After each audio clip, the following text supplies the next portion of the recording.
L'Europe est en train de basculer, et la preuve tient en un seul chiffre, 48,6. Ce chiffre vient de tomber, et il annonce quelque chose de très concret, tout va devenir plus cher.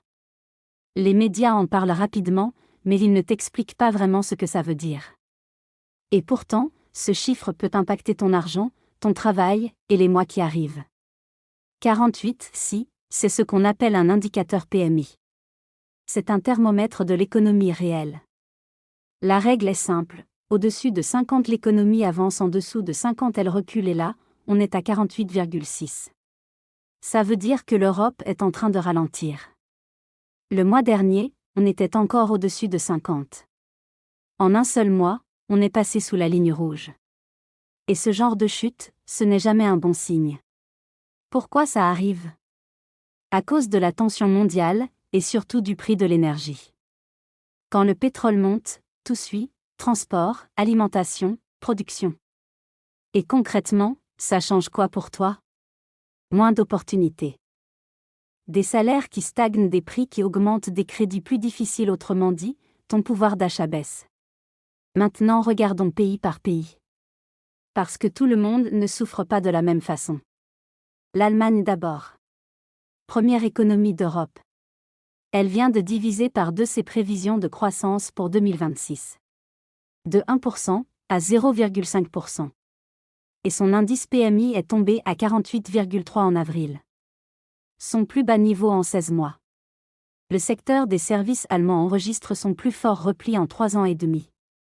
L'Italie. Déjà la plus faible croissance de la zone euro avant la guerre. Maintenant coincée à 0,5% de croissance pour 2026 et 2027. 2 années consécutives de quasi-stagnation. La France.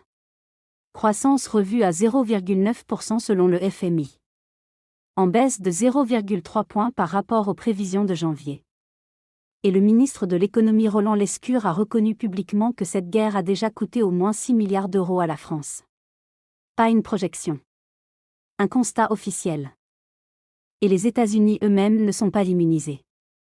La Fed d'Atlanta anticipait encore mi-février une croissance annualisée supérieure à 3% au premier trimestre. Après la guerre, cette prévision est tombée à 0,9%.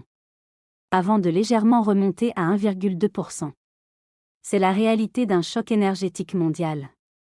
Même la plus grande économie du monde le ressent. Et là, on arrive à un problème compliqué. Les banques centrales doivent choisir, ralentir l'inflation, ou soutenir l'économie. Et parfois, elles ne peuvent pas faire les deux. C'est ce qu'on appelle la stagflation. Et dans ce genre de situation, les choses deviennent plus difficiles pour tout le monde. Et le plus important, même si la situation se calme, les prix ne redescendent pas rapidement. Donc la vraie question, ce n'est pas « est-ce que ça va arriver ?» Ça a déjà commencé. La vraie question, c'est « est-ce que toi, tu es prêt ?» Dans la prochaine vidéo, je vais te montrer comment t'adapter à cette situation.